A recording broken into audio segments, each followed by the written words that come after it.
Кәсіпкерлікті ұйымдастыру нысандары. Кәсіпкерліктің базалық ұйымдастырушылық нысандары жеке және ұжымдық. Кәсіпкерлік қатысушы меншік иелерінің санына қарай мынадай нысандарға бөлінеді: жеке және ұжымдық. Кәсіпкерліктің бұл нысандары өз кезегінде заңнамалық актілермен реттелетін кәсіпорынның белгілі бір ұйымдық құқықтық нысаны шеңберінде жүзеге асырылады. Кәсіпкерлік қызметтің ұйымдастырушылық формасы бұл кәсіпорын серіктестері арасындағы ішкі қатынастар мен мемлекеттік органдармен және басқа кәсіпорындармен қатынастарды қамтитын белгілі бір нормалар жүйесі.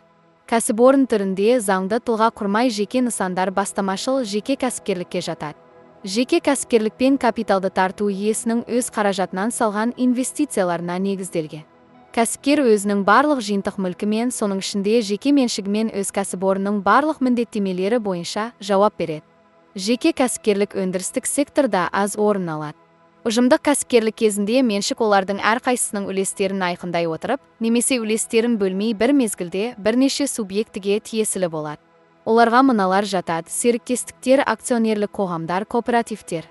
Серіктестіктер екі немесе одан да көп серіктестердің қатысуымен құрылады.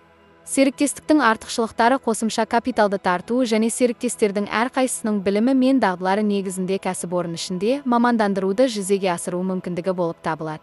Кемшілігі: әрбір қатысушы өз үлесінің мөлшеріне қарамастан тең материалдық жауапкершілікке ие. Серіктестердің бірінің әрекеті, егер олар бұл әрекеттермен келіспесе де, басқалар үшін міндетті болып табылады. Серіктестіктер топтарға бөлінеді: толық серіктестіктер және сенімгерлік серіктестіктер.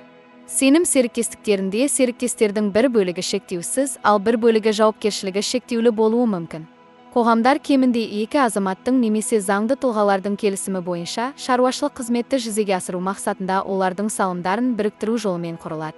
Жауапкершілігі шектеулі серіктестіктің қатысушылары оның міндеттемелері бойынша жауап бермейді. Тек олар енгізген салымдардың құны шегінде ғана жауапты болады. Олардан айырмашылығы, қосымша жауапкершілігі бар қоғам мүшелері барлық мүліктерімен жауап береді.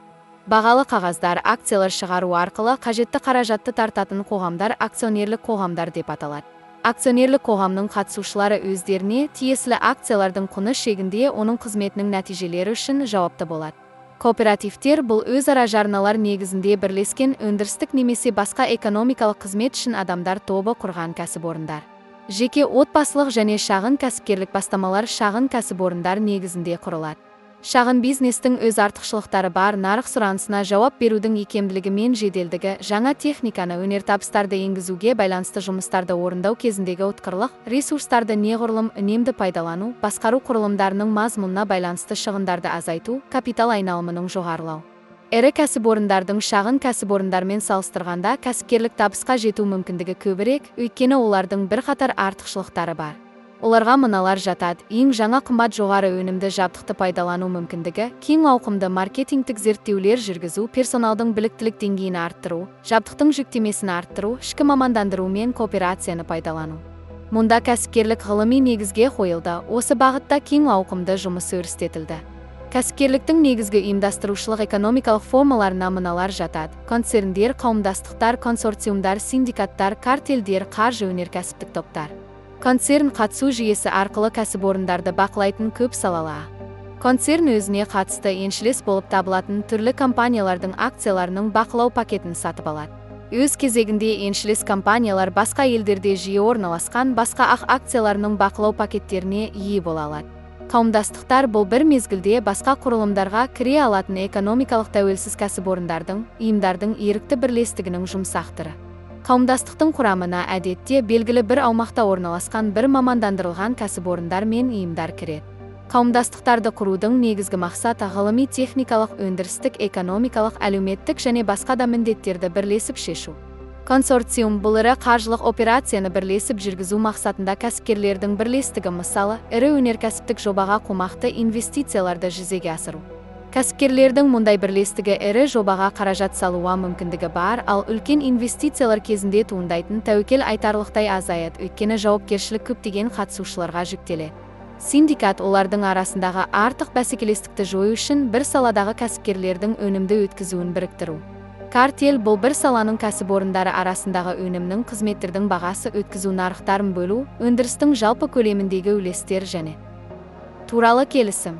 Кәсіпкерліктің жаңа ұйымдық экономикалық нысаны қаржы өнеркәсіп топтары болып табылады. Олар өнеркәсіптік, банктік сақтандыру және сауда капиталдарының, сондай-ақ кәсіпорындар мен ұйымдардың зияткерлік әлеуетінің бірігуі. Кәсіпкерлік қызметтің бағытын, капиталды қолдану объектісін және нақты нәтижелер алуды ескере отырып, кәсіпкерліктің келесі түрлері бөлінеді. Өндірістік кәсіпкерлік бұл нақты тауарларды өндіру, жұмыстарды жүзеге асыру және оларды тұтынушыларға сатып алушыларға сату үшін қызметтер көрсету үрдісі. Өндірістік кәсіпкерлік материалдық өндіріс саласында жүзеге асырылатындықтан, ол шаруашылық қызмет саласына қарай өнеркәсіптік, құрылыс, ауыл шаруашылығы және болып жіктеледі. Тиісінше салалар бойынша кәсіпкерлік бөлінеді. Мысалы, өнеркәсіпте кәсіпкерлік ұйымдастырылады, машина жасау, станок жасау және тағы басқа. Коммерциялық және коммерциялық кәсіпкерлік бұл қызмет мобильді, қажеттіліктерге тез бейімделеді, өйткені ол нақты тұтынушылармен тікелей байланысты. Сауда кәсіпкерлігін дамыту үшін кем дегенде 2 негізгі шарт қажет деп саналады. Сатылатын тауарларға салыстырмалы түрде тұрақты сұраныс, сондықтан нарықты жақсы білу қажет және өндірушілерден тауарларды сатып алу бағасының төмендеуі бұл саудагерлерге сауда шығындарын өтеуге және қажетті пайда алуға мүмкіндік береді. Қаржылық несиелік кәсіпкерлік бұл кәсіпкерлік қызметтің мамандандырылған саласы, оның ерекшелігі бағалы қағаздар, акциялар, облигациялар және валюталық құндылықтар және ұлттық ақша теңге сатып алу сату нысаны болып табылады. Қаржы несие кәсіпкерлігінің мақсаттары үшін ұйымдардың мамандандырылған жүйесі құрылады. Коммерциялық банктер, қаржы несие компаниялар, фирмалар, қор, валюта биржалары және басқа да мамандандырылған ұйымдар. Консультациялық кәсіпкерліктің көптеген бағыттары бар және біздің еліміздегі оның даму деңгейін басқа дамыған елдермен салыстыра отырып, алдағы жылдары консалтинг қарқынды дамиды деген қорытынды жасауға болады. Енді жауаптары бар сұрақтарды еске түсіріңіз.